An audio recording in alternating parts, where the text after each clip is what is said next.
Muhammad Sarifuddin SHMH, Bapak Direktur Jenderal Badan Peradilan Umum, Bapak Dr. Haji Prim Haryadi SHMH, para Ketua Pengadilan Tinggi seluruh Indonesia, para Ketua Pengadilan Negeri seluruh Indonesia, Sekretaris Direktorat Jenderal Badan Peradilan Umum, Dr. Andes Haji Wahyudin MSI, Direktur Pembinaan Tenaga Teknis Peradilan Umum Lukas Prakoso SHM Hum, Direktur Pembinaan Administrasi Peradilan Umum Sahlisa Pitalita SHMH, para pejabat eselon 3, 4, pegawai dan PPNPN Direktorat Jenderal Badan Peradilan Umum, pegawai Subdit Mutasi, Panitra, dan Jurusita yang lagi nonton bareng di ruangan Zoom meeting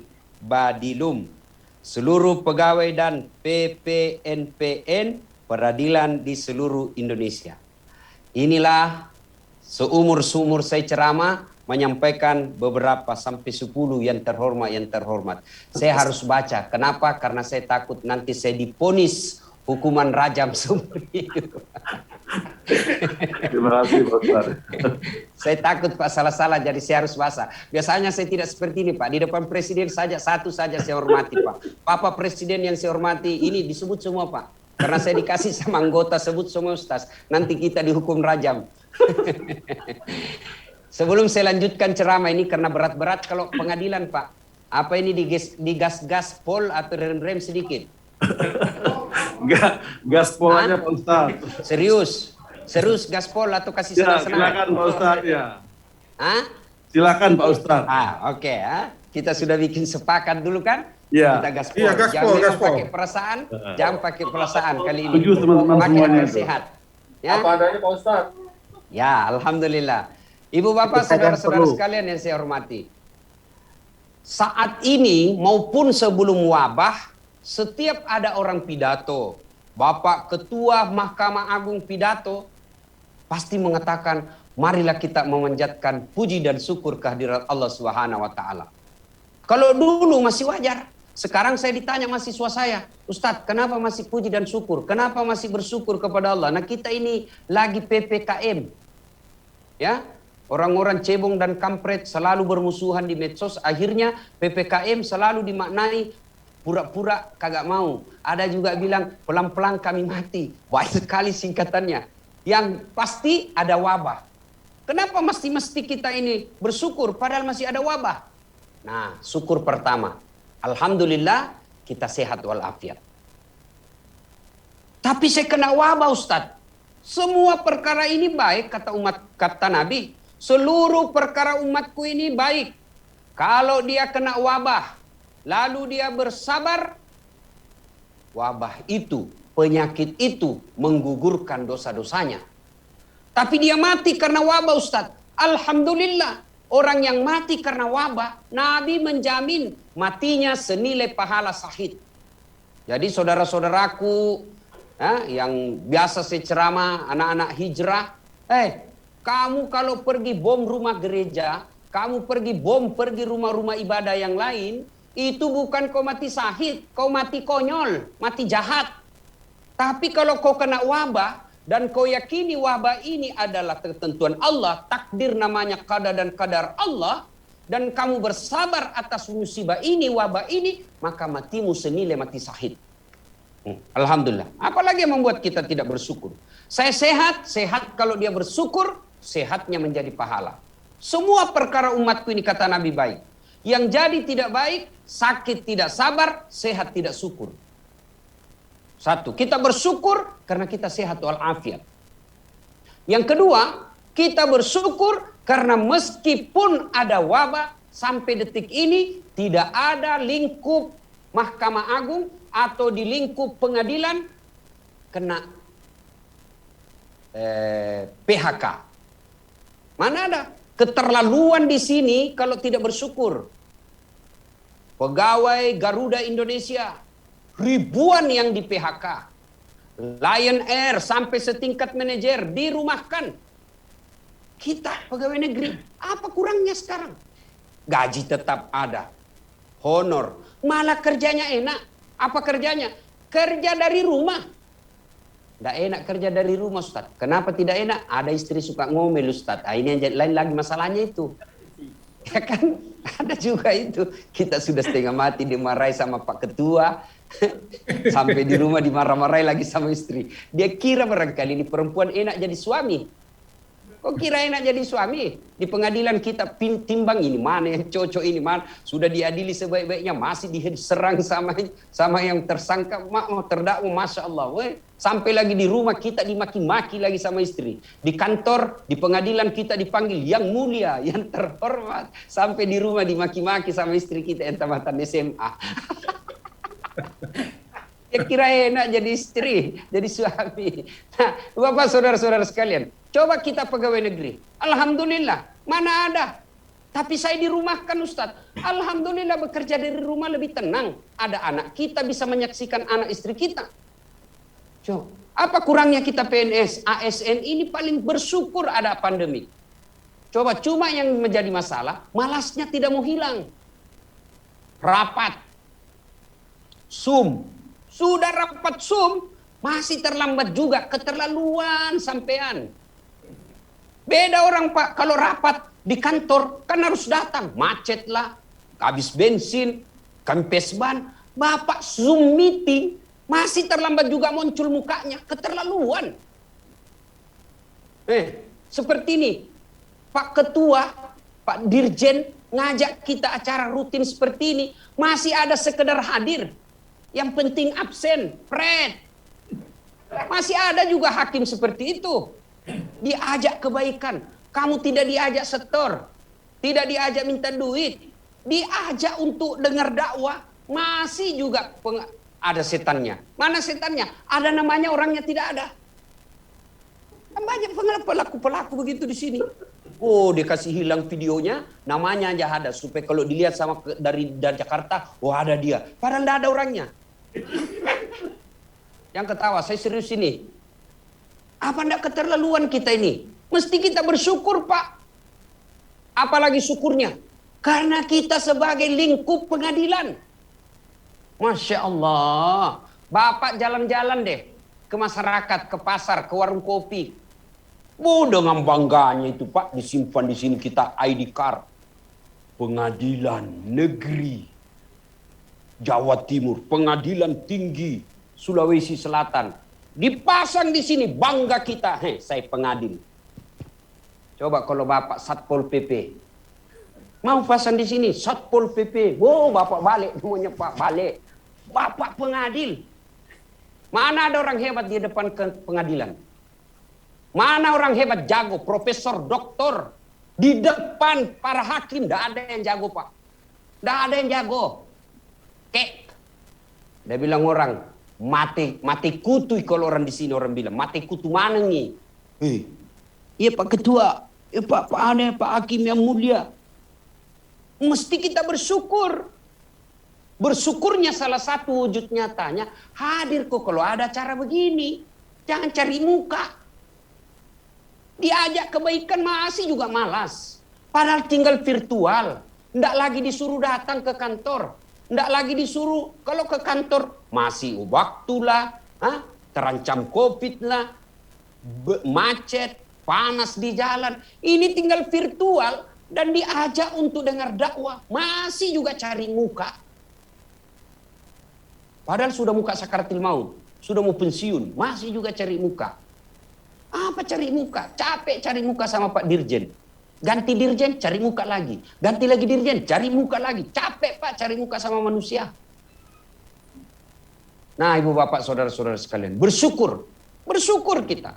Alhamdulillah. Kita bersyukur sehat walafiat. Kita bersyukur karena pekerjaan kita tidak hilang. Coba lihat itu pegawai swasta yang lain. Mereka hebat dulu. Tiba-tiba kena wabah ini, banyak sampai ratusan ribu yang di PHK. Alhamdulillah tidak ada pegawai pengadilan yang di PHK gara-gara wabah. Tidak ada. Tetap mereka kerja. Dan hebatnya lagi kerjanya kerja dari rumah. Masih malas kerja, keterlaluan. Kalau sudah keterlaluan seperti itu, kata Allah, inna azabi lazadid. Tunggu mako, saya kasih kok azab Allah. Azab Allah bisa jadi belum sekarang. Tahun depan tiba-tiba apa? Dapat mutasi non-job. Yang tadinya ketua pengadilan tinggi, ketua pengadilan negeri, tiba-tiba kirim ke Jakarta menjadi staf ahli, ahli yang tidak ada stafnya. Itu kalau tidak mau bersyukur, syukur kepada Allah Subhanahu wa taala. Ya, bersyukur lagi, apa bersyukurnya? Alhamdulillah kita bersyukur sebab pekerjaan kita di lingkup masyarakat, pekerjaan terhormat. Kenapa terhormat, Ustadz? Mana ada hakim yang tidak dihormati? Bukan lagi dihormati, yang mulia. Maka karena pengadilan itu sangat mulia, kata Nabi, bapak-bapak kan pasti sudah tahu hadisnya semua ini. Para hakim itu satu kakinya di surga, satu kakinya di neraka. Kalau dia baik, kaki surganya, kaki nerakanya, kaki surganya menarik kakinya yang satu di neraka. Tapi kalau dia jahat, kaki nerakanya mendorong cepat kaki surganya masuk ke dalam neraka. Nah, biasanya apa yang membuat kita terseret? Satu, keluarga. Keluarga ini, kalau situasi normal tidak ada masalah. Tapi kalau situasi tidak normal, ini jadi masalah. Ada kasus kita tangani, tiba-tiba istri mau beli berlian. Nah, itu sudah kasus tidak normal itu. Maka para hakim, terutama adik-adikku ini yang belum menikah, hati-hati milih istri. Hati-hati milih istri. Karena berapa banyak orang yang dipermalukan di pekerjaannya gara-gara selera istrinya. Maka kalau cari istri ini tambahan saja ini dari tema kita ya. Ini juga penting. Para adik-adikku ini yang sudah hakim padahal masih anak muda. Satu, kalau kau cari istri, cari yang cantik, kata Nabi. Penting cantik. Kenapa? Karena ini prioritas. Kenapa penting, Ustadz? Karena dia hampir 24 jam di depan kita. Ini bukan buat hakim yang sudah punya istri ya, bukan. Yang masih jomblo. Jomblo-jomblo fisabilillah. Ya, satu, cari yang cantik. Kenapa Ustadz? Karena dia 24 jam di depanmu. Tapi demi Allah, jangan kau jadikan prioritas. Kenapa? Cantik ada batasnya. Dua, cantik subjektif. Cantik menurut orang lain, belum tentu cantik menurut saya. Saya ditanya, Ustadz, siapa paling cantik di dunia? Pasti saya bilang istriku, mama nyecek. Bilang, istriku Ustadz. Urusanmu. Urusan istrimu cantik. Menurut saya istriku yang cantik. Nah, cantik subjektif. Yang kedua, cantik temporer. Cantik dia usianya waktu hakim muda masih usia 25 tahun. Begitu 70 tahun, berhenti cantik. Jadi kalau kau memilih istri karena cantik, maka siap-siap kau menjadi laki-laki playboy. Yang kedua, kata Nabi, pilih dia karena keturunannya.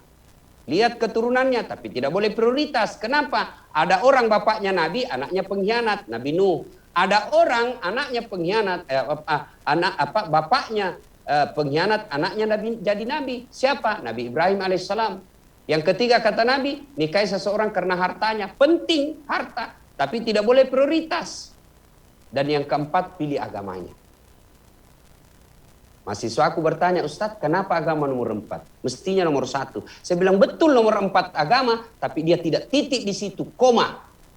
Usahakan, utamakan agamanya, kata Nabi, karena dengan agama kau akan mendapat semuanya. Ada perempuan cantik mukanya, tapi kesurupan akhlaknya. Ada perempuan bagus sekali akhlaknya, tapi mukanya hancur. Ada lagi, anak orang kaya tapi sifatnya jelek. Tidak mungkin, sangat sulit mencari perempuan yang dialah cantik, keturunan baik-baik, kaya, kemudian bagus pula agamanya. Sangat sulit. 100 perempuan belum tentu ada satu. Kalau ada Bapak Ibu Hakim kenal ada perempuan dia cantik, keturunan baik-baik, kaya, baik kerjanya, bagus pula hafal Qur'annya. Kalau ada tunjukkan saya juga masih mau. Ibu Bapak, saudara-saudara sekalian, ini tambahan sekaligus pegangan buat Bapak Ibu Hakim yang mencarikan jodoh buat anaknya. Nah, Ibu Bapak, saudara-saudara, yang kedua, bekerja dalam suasana pandemi. Sebenarnya pandemi ini ada nabi yang pernah mengalami wabah. Siapa? Ayub alaihissalam. Ayub alaihissalam itu hebatnya, dia kaya tapi dermawan. Yang banyak kita kenalkan, kaya, pelit. Ini kaya dermawan. Ayub alaihissalam. Seluruh makhluk memuji. Hebat kau Ayub. Wah, setan tidak mau. Ini perlu juga saya jelaskan dulu. Apa bedanya? Ini ada 3 kata yang sering kita tidak bisa pisah-pisahkan. Tidak bisa bedakan. 1 jin. 2 iblis. 3 setan. Ini kan biasa orang tidak bisa, apa ini yang mana ini? Jin itu marganya. Hanya disebut minal jin nati wan nas. Jin manusia. Nah, itu marga besarnya. Jin yang tidak taat kepada Allah, Al-Quran menyebutnya dengan iblis. Nah, jadi disuruh sujud sama Adam tidak mau, maka Allah menyebutnya dia iblis. Nah, iblis yang menggoda manusia untuk masuk neraka, inilah setan. Nah, ketika ada orang punya sifat setan itu 2, sesat dan menyesatkan. Kalau dia cuma sesat, belum bisa disebut setan. Tapi kalau dia menyesatkan, setan. Ada orang tidak sholat, belum jadi setan. Tapi kalau sudah ngajak orang, dia mau ke sholat, sini kok sama-sama, tidak usah pergi Jumat, itu sudah setan. Berbuat jahat, belum jadi setan. Tapi kalau ngajak orang kepada kejahatan, sudah jadi setan. Nah, ini setan berkata kepada Allah, Ayub beribadah begitu, Ayub alim begitu, Ayub soleh begitu, karena dia kaya. Coba kalau dia miskin. Miskin Ayub, terbakar seluruh usahanya. Ayub tetap beribadah. Datang lagi ini setan. Ayub, sudah mau kau beribadah. Untuk apa lagi kau beribadah? Itu Tuhanmu ambil hartamu. Apa kata Ayub alaihissalam? Alhamdulillah, saya sempat kaya. Berapa banyak orang dari lahir sampai wafat tidak pernah kaya. Setan putus asa? Tidak. Akhirnya setan menggoda lagi. Dia uji lagi. Apa? Wafat anaknya. Ayub alaihissalam.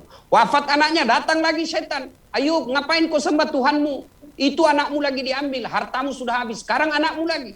Apa kata Ayub alaihissalam? Alhamdulillah, saya sempat punya anak. Berapa banyak orang dari lahir sampai menikah sampai sekarang sudah berpuluh tahun tidak punya anak. Saya alhamdulillah punya anak. Anak titipan Allah. Allah mau ambil, silakan. Nah, ini yang mesti dipegang para hakim. Jabatan ini titipan Allah. Bapak lahir tidak langsung jadi ASN. Bapak lahir tidak langsung jadi eselon 2. Bapak lahir tidak langsung jadi eselon 4. Bapak lahir tidak langsung menjadi dirjen. Tidak ada, 0. Allah titip amanah ini. Kalau Allah mau ambil, sudah. Dekat pensiun tidak usah cemas. Apalagi namanya itu kalau sudah mau pensiun 1 tahun lagi. Masa PP, masa persiapan pensiun. Belum pensiun sudah stres. Belum pensiun sudah stres. 1 tahun dia stres. Aduh, kasihan saya ini PP. Mas sudah persiapan pensiun. Alhamdulillah, memangnya Bapak dari lahir sudah pejabat? Alhamdulillah. Saya sudah pensiun Ustaz. Alhamdulillah. Kok bisa alhamdulillah Ustaz? Berapa banyak kawan kita yang tidak sempat pensiun? Berapa banyak? Saya sudah pensiun Ustaz. Alhamdulillah. Berapa banyak kawan kita pensiun justru ketika pensiun kena kasus. Alhamdulillah. Hidup akan tenang kalau selalu membesarkan dan memuji Allah. Nah, Ayub begitu. Dia bilang alhamdulillah saya sempat sehat. Ya. Dimakan seluruh tubuhnya Pak. Inilah yang wabah. Menurut ahli kedokteran, terutama ahli kulit, menurut mereka belum ada manusia yang seperti sakitnya Ayub alaihissalam. Seluruh anggota tubuhnya dimakan ulat. Melenting-lenting ulat dari pipinya, dari pahanya, hati dan lidahnya saja tidak dimakan ulat. Ini pipinya Pak, kelihatan pipi, giginya, karena habis tulang pipinya dimakan ulat. Sampai jijik. Orang mengusir Ayub alaihissalam. Kalau bahasa Bugisnya, masuk kau Ayub, mulai lagi matu. Keluar kau Ayub, nanti kau tularkan kami. Harta habis, anak wafat, sakit Pak. Diusir lagi dari kampungnya. Keluar kau dari kampung ini. Keluar kau dari kampung, nanti kau tulari kami. Keluar Ayub alaihissalam. Setelah keluar dan nginap di padang pasir, Tidak ada rumah, dia hanya bikin tenda di tengah padang pasir, Pak. Istrinya mengeluh. Pak, berdoa kok. Kamu kan nabi, berdoa. Apa kata Ayub alaihissalam? Saya malu berdoa kepada Allah. Kenapa? Saya baru sakit 16 tahun. Lebih 80 tahun saya sehat. Saya malu berdoa kepada Allah. Ayub alaihissalam 16 tahun sakit. Kita baru hampir 2 bulan. Waduh. Ngeluhnya minta ampun. Kenapa begini? Kena COVID. Capek sudah saya Tuhan. Dia bilang malaikat Allah. Sudah karena dia sudah capek malaikat sekali cabut nyawanya.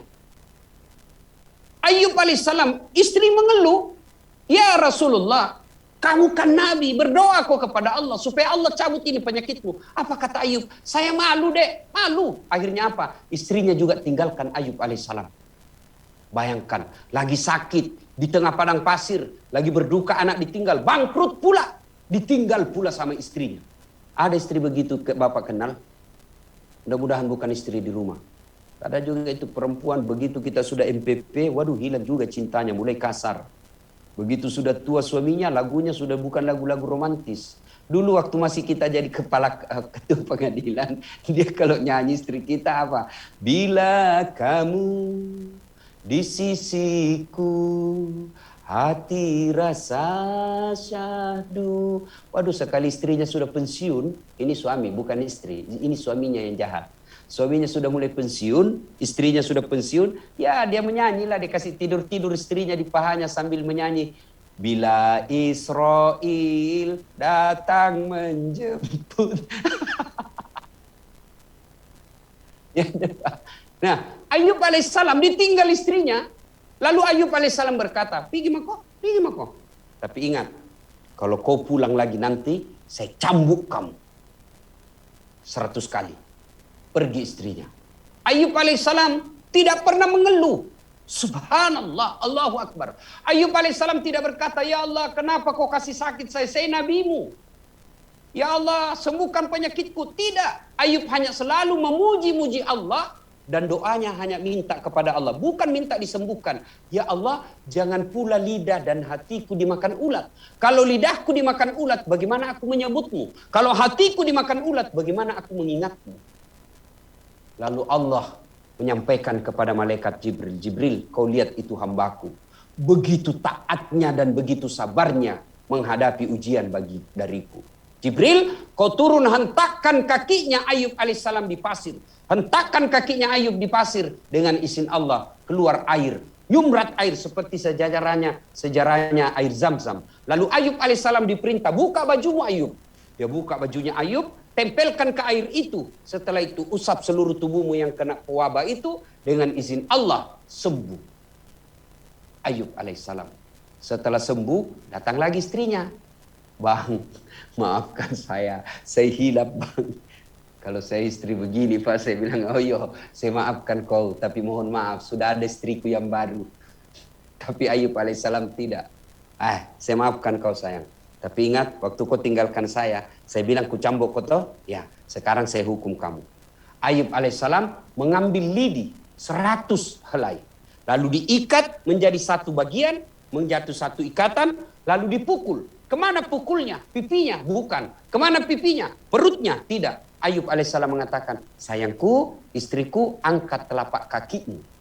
Diangkat telapak kakinya, lalu dipukullah 1 kali, dinilaikan dengan 100 kali cambukan. Memukul bukan untuk menyakiti istri, tapi memberi pelajaran bahwa kalau kau salah, ada hukumannya. Begitu juga motivasi hakim. Menghukum mereka bukan membuat dia terhina. Bukan dia membuat dia malu dan terpuruk. Tapi menghukum dia supaya dia tidak mengulangnya dan menjadi pelajaran buat masyarakat yang lain. Ibu bapak saudara-saudara sekalian. Ayub alaihissalam.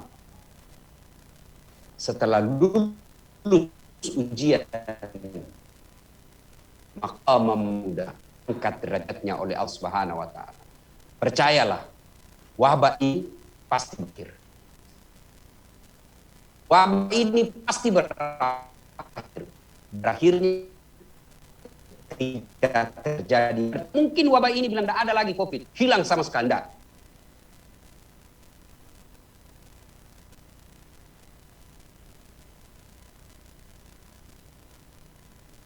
Tubuh kita sudah beradaptasi sehingga virus itu tidak mematikan.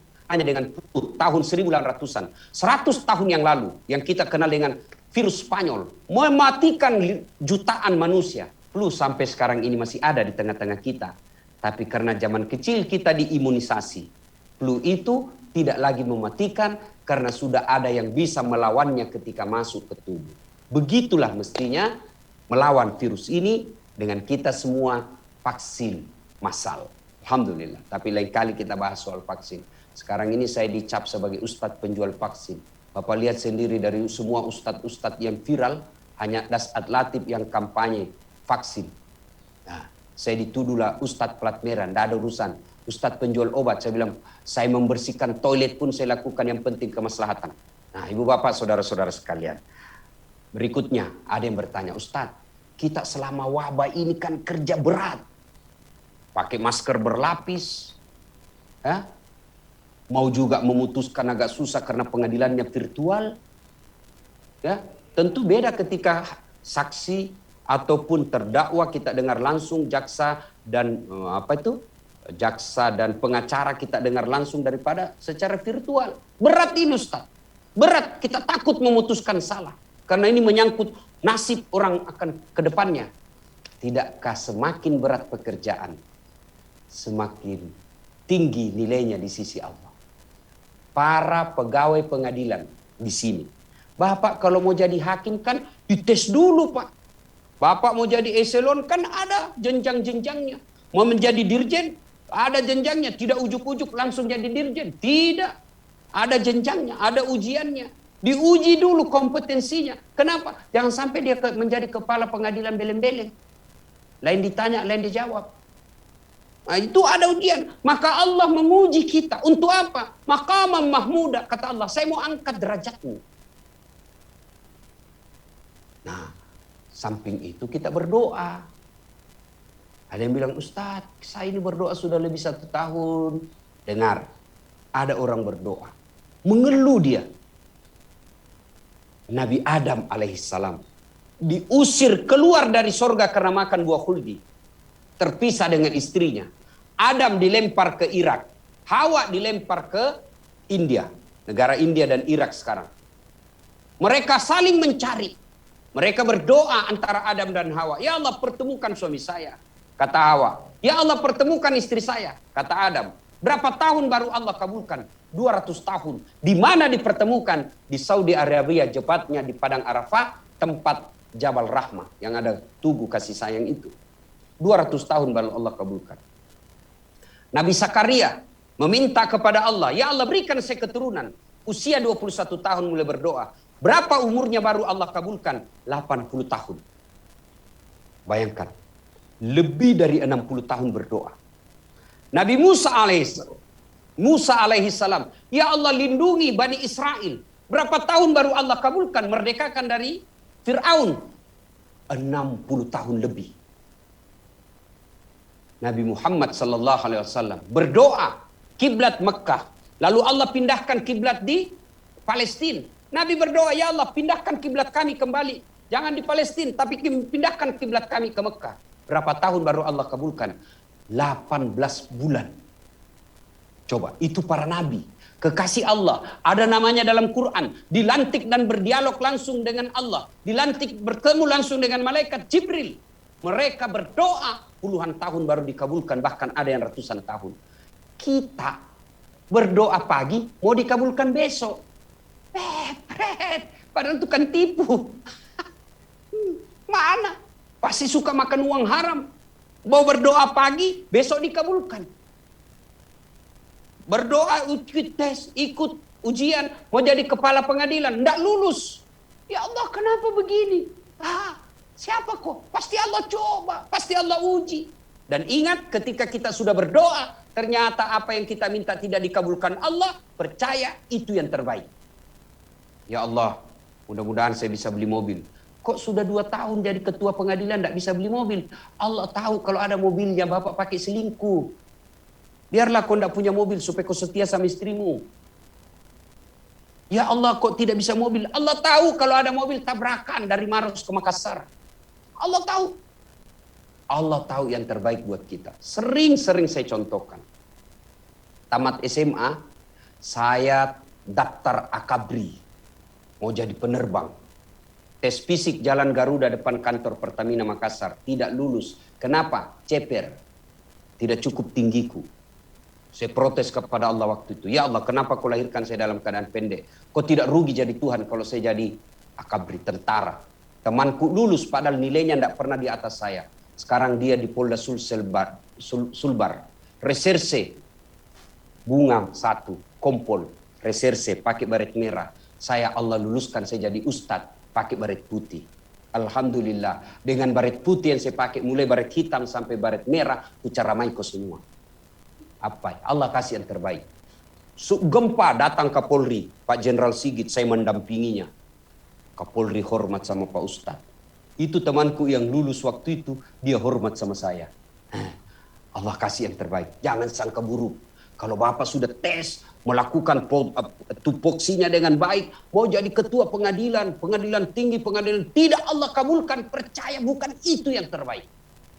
Hakul yakin. Kenapa temanku itu baru 4 tahun pegawai sudah dipromosi. Betul dia 4 tahun, ibu 5 tahun, ibu 7 tahun. Dia baru 2 tahun dipromosi. Betul 2 tahun tapi otaknya Pentium 4, cepat loading. Gambarnya jelas, jaringannya kuat. Ibu bapak sudah 8 tahun jadi tapi otaknya Pentium 1, lambat loading. Disuruh bikin surat sama ketua, apa pak? Sudah pak. Mana? Tinggal di print. Belum sudah namanya itu. Ada juga itu pegawai dongo-dongo begitu, film-film. Siap. Keterlaluan mereka sudah ada contohnya. Sudah ada memang pegawai begitu.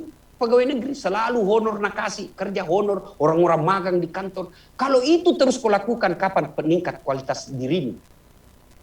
Ini karena mereka bekerja cari muka. Coba kalau dia bekerja untuk memperbaiki dirinya, bukankah memperbaiki diri adalah ibadah? Maka dia bekerja dengan baik.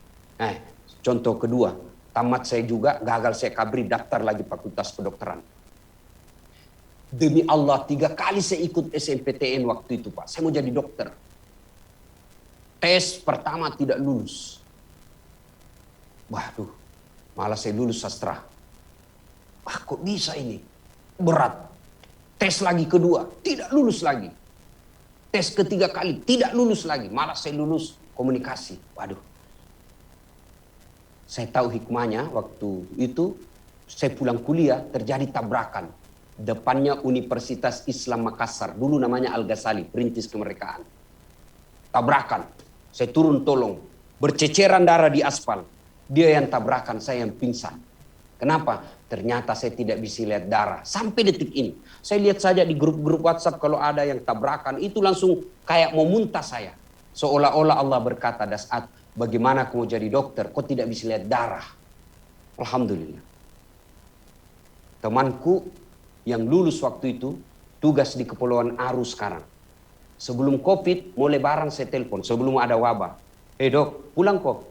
Tidak. Kenapa enggak pulang? Mahal tiket Ustadz. Kalau saya pulang satu keluarga minimal 20 juta sampai 25. Di mana kita mau kumpul tiap tahun itu Ustadz?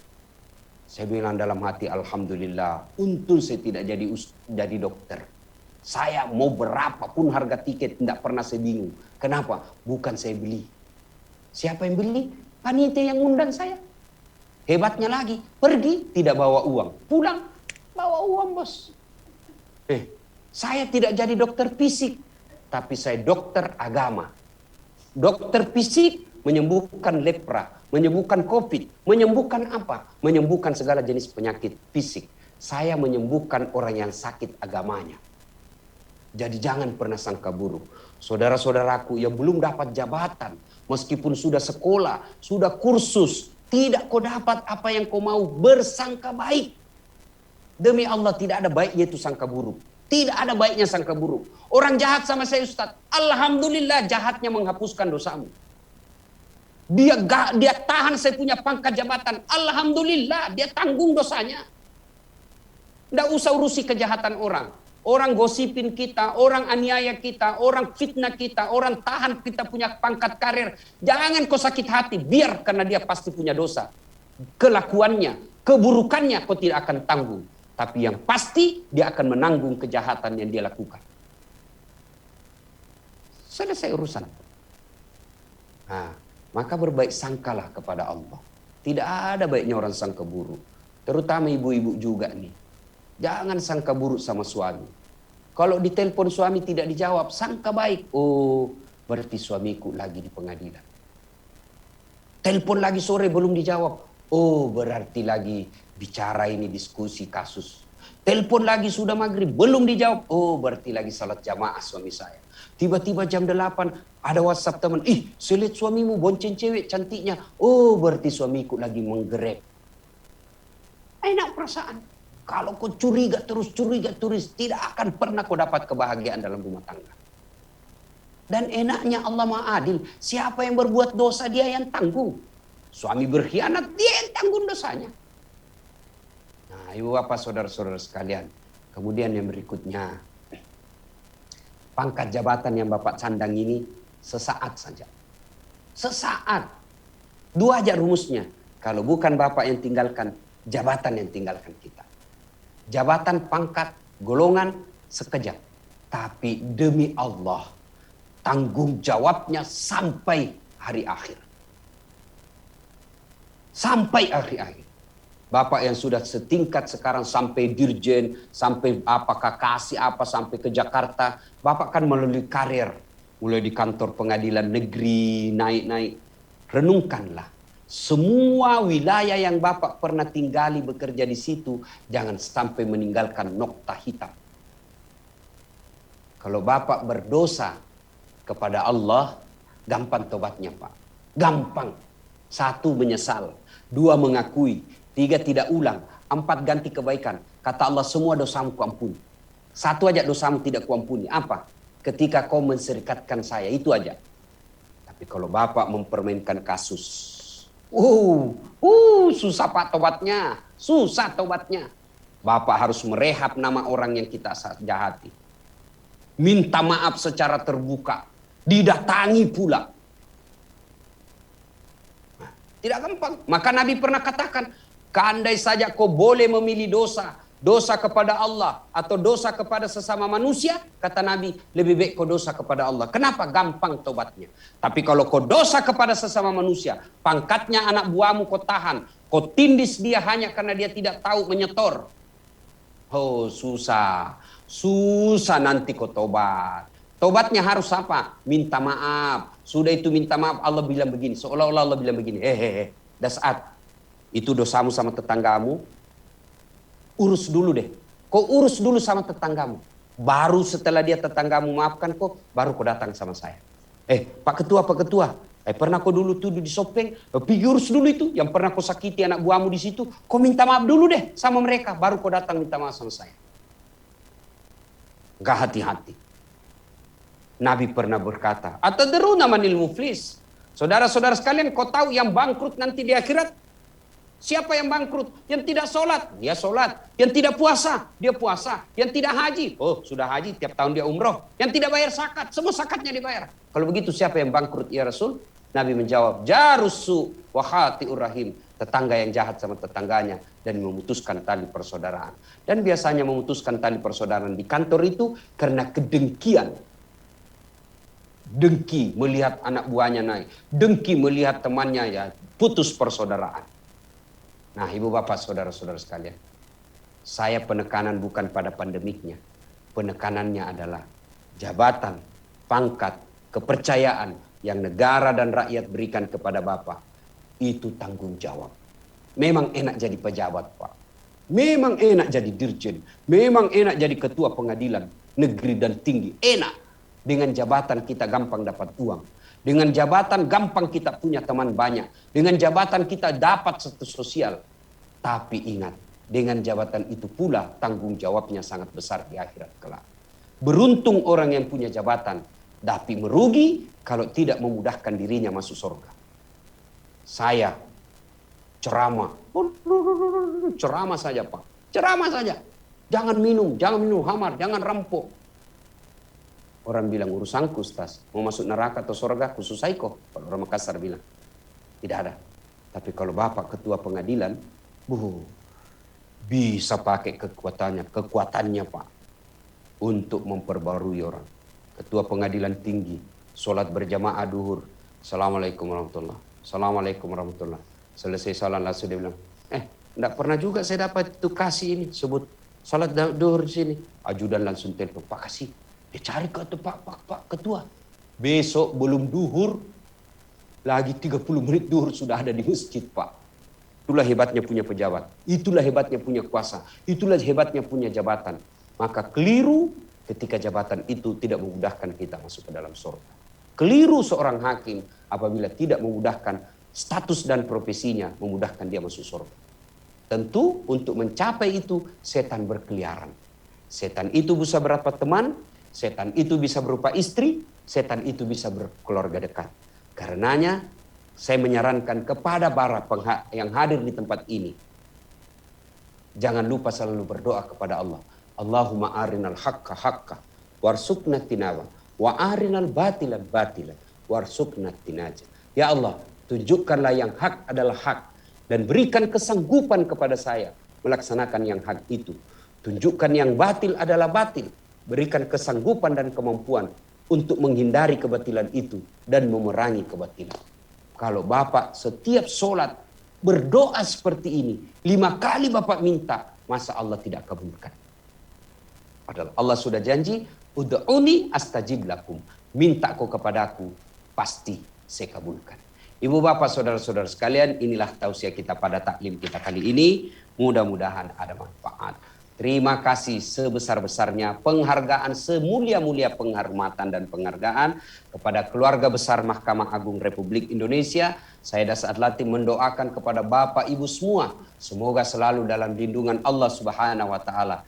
Karena Bapak inilah yang dipilih Allah Subhanahu wa taala menjadi penegak keadilan di bumi Republik Indonesia.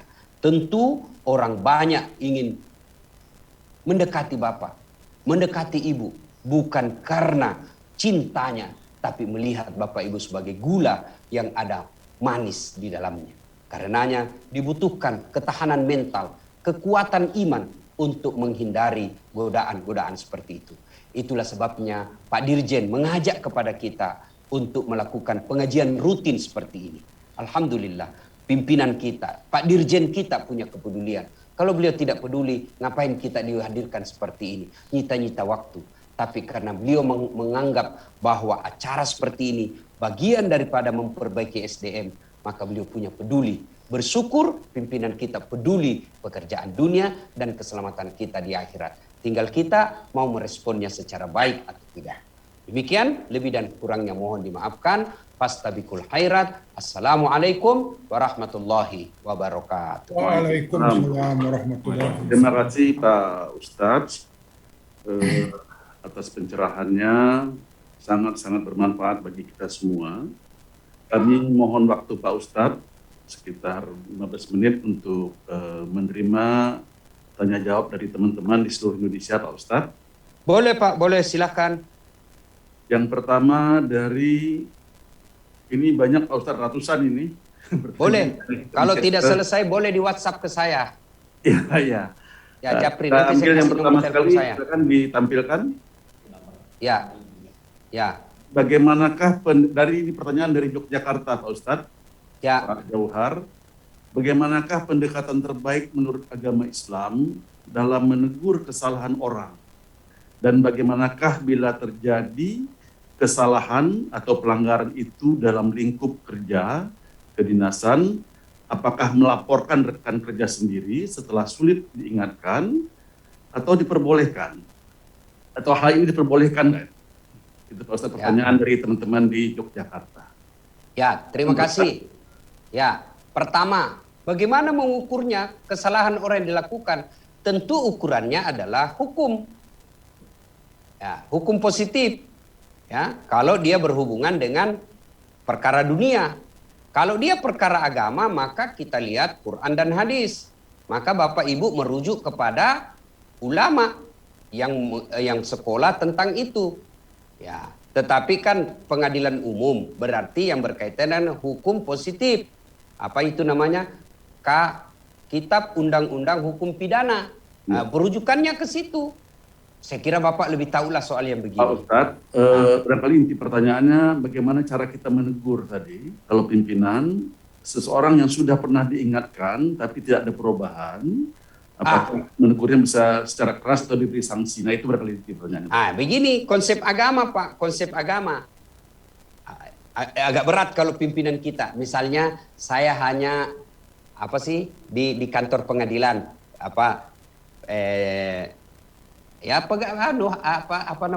pegawai biasa.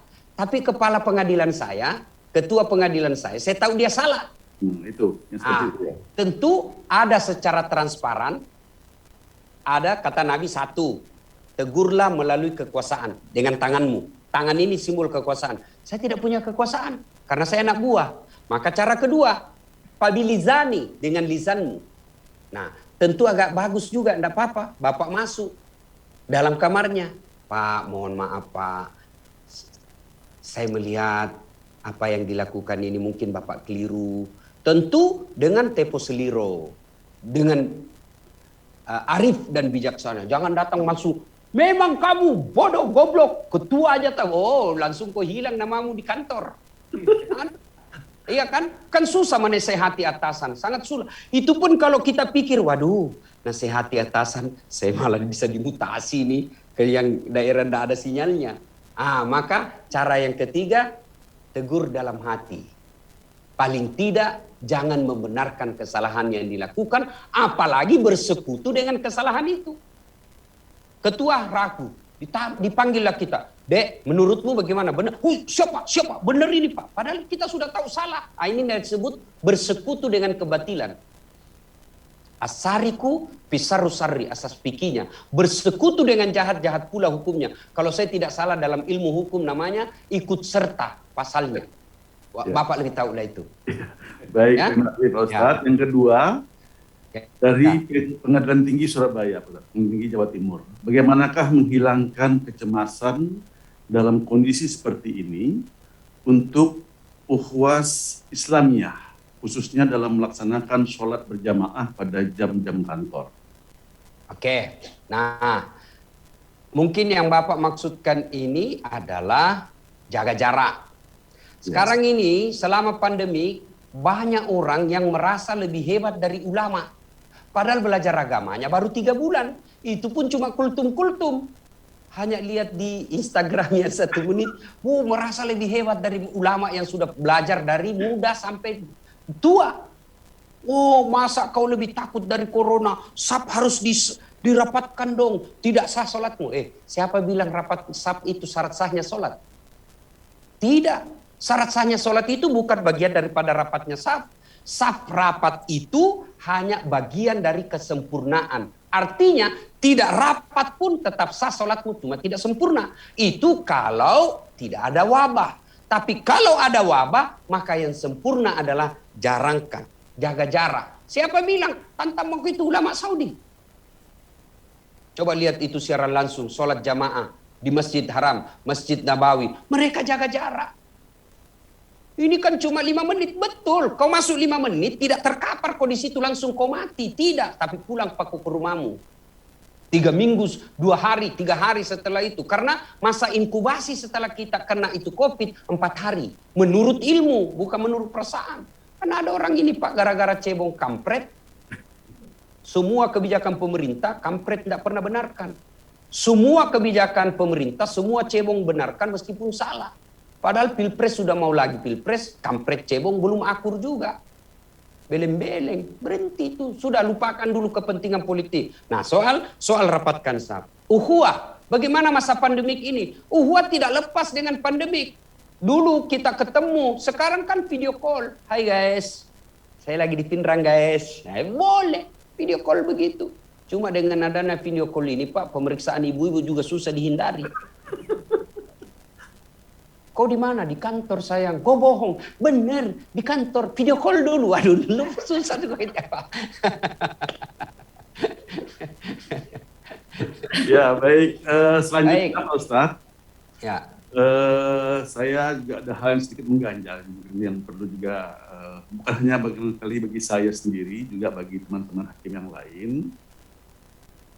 Berkaitan dengan adanya hadis ini Pak Ustadz, ya, mungkin sahih apa tidak hadisnya ini, yang menyatakan bahwa 2/3 dari hakim itu masuk neraka. ya, betul. Itu bagaimana penjelasannya Pak Ustadz? Terima kasih. Ya, ini secara itu makna simbolik. Memang ada hadisnya. Apabila ada 3 hakim, 2 masuk neraka, 1 masuk surga. Tidak berarti tidak ada masuk surga. Artinya mayoritas. Itu Nabi memberikan gambaran. Tapi saya yakin yang hadir di tempat ini dengan pengajian-pengajian seperti ini adalah bagian daripada yang satu itu. Amin, amin, amin. Insya Allah Pak, makanya setiap Bapak melakukan, kan ada etika Pak. Bapak tidak boleh terima telepon orang yang berperkara. Setahu saya tidak boleh ketemu, ya. Jangan sampai melanggar etika itu. Orang kan bilang kan tidak melanggar aturan, betul tidak melanggar aturan, tapi melanggar etika. Etika itu ukurannya moral, moral itu abstrak dan biasanya sendi-sendi moral itu adalah berasal kepada agama. Dan kalau Bapak etika moral dan agama yang Bapak langgar, memang tidak kena pidana di dunia, tapi hukuman akhirat jauh lebih berat daripada hukum dunia. Wallahu a'lam bishawab. Baik Pak Ustadz, terima kasih. Kita sudah hampir 1 jam ini mendengarkan tausiah dari Pak Ustadz. Saya atas nama teman-teman dari Direktorat Jenderal Badan Peradilan Umum yang membawahi Pengadilan Tinggi dan Pengadilan Negeri seluruh Indonesia mengaturkan ribuan terima kasih Pak Ustadz kepada Pak Ustadz yang di tengah-tengah kesibukannya walaupun dari Pindrang kalau tidak salah. Iya Pak, saya Dari tadinya Pindrang, rencana dari Makassar karena memberikan waktu kepada kami semua berbagi pengetahuan Pak Ustadz sehingga kami mendapatkan pencerahan dan mudah-mudahan saya ingatkan kepada kita semua apa yang sudah disampaikan oleh Pak Ustadz tadi berkaitan dengan hikmah di balik semua musibah ini, bahwa kita harus menjaga keluarga kita, ya, bahwa takdir sudah menentukan apapun yang diberikan kepada kita harus kita syukuri. Pasti ada di balik seperti kata Ustaz yang tadi itu, ya jangan berpikir belum mendapatkan jabatan suatu pimpinan, ya berkecil hati, padahal semua itu ada hikmah di balik itu semua. ya. Sekali lagi Pak Ustadz, terima kasih Pak Ustadz. Kasih. Sampai bertemu dalam kesempatan, dan sekali lagi atas nama seluruh warga Peradilan Umum, kami aturkan terima kasih dan mohon maaf Pak Ustadz jika dalam hal pertemuan ini sebelum saya akhiri, ya. Jika ada hal ikhwal yang ingin ditanyakan, boleh ke kontak person saya 081 21 22 22 298. Ya, alhamdulillah. Saya ulang 081 21 2-nya 5 kali 2 2 2 2 2 98. Itu langsung ke saya tidak punya admin medsos, semua medsos saya tidak pakai admin, saya jawab langsung jangan di WhatsApp Pak, tapi SMS. Karena kalau WhatsApp biasa kalau saya tidak pegang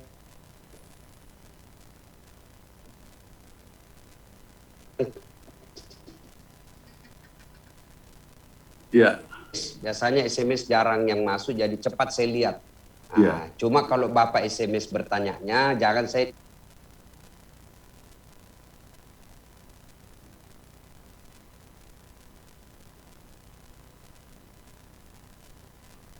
ada sedikit gangguan sinyal. Disuruh jawab, bayar, mengirim pesan. Jika Anda setuju membayar, ya sudah dikasih jawaban, disuruh pula lagi. Ada juga yang lebih Iya Pak Ustadz. Baik, sekali lagi terima kasih Pak Ustadz. Sampai bertemu di lain kesempatan. Insyaallah. Maaf jika ada hal-hal yang kurang pas, kurang berkenaan, dan kepada Allah kita mohon ampun. Kami akhiri. Amin. Assalamualaikum warahmatullahi wabarakatuh. Waalaikumsalam warahmatullahi wabarakatuh. Terima kasih kepada Bapak Ibu, teman-teman semua, khususnya kepada para KPT, Ketua Pengadilan Tinggi yang sudah bergabung pada kegiatan pada pagi hingga siang hari ini. juga kepada teman-teman Ketua Pengadilan Negeri, pimpinan Pengadilan tingkat pertama, dan semua pihak yang mengikuti kegiatan kali ini. Jadi memang kegiatan ini merupakan kegiatan rutin Bapak Ibu sekalian kita di Ditjen Badilum. Seminggu sekali ada pengajian seperti ini, dan ini juga bisa diikuti oleh teman-teman. Perlu memang Bapak Ibu sekalian kita mengingat akan hal-hal seperti ini ya, karena memang sifat manusia yang pelupa, jadi memang perlu kadangkala diingatkan oleh pihak-pihak, oleh para ustadz, ya, pihak-pihak yang mengerti akan agama, sehingga kita bisa melaksanakan tugas dan pekerjaan sebagaimana mestinya. Sekali lagi, Bapak Ibu para Ketua Pengadilan Tinggi, terima kasih. Para Wakil Ketua Pengadilan Tinggi, para Hakim Tinggi, para pimpinan Pengadilan tingkat pertama, para pejabat struktural, pejabat fungsional, rekan-rekan yang hadir di ruangan ini, di Command Center Badilum ini, teman-teman pejabat eselon 2, eselon 3, dan juga teman-teman eselon 4, serta karyawan-karyawati Pengadilan Badilum yang hadir melalui virtual. Terima kasih atas perhatiannya dan sampai bertemu di lain kesempatan. Mohon maaf jika ada hal yang kurang berkenan, kami akhiri. Selamat pagi, wabillahi taufiq wal hidayah. Wassalamualaikum warahmatullahi wabarakatuh. Waalaikumsalam warahmatullahi wabarakatuh. Waalaikumsalam warahmatullahi Terima kasih Bapak. Jazakallah khair.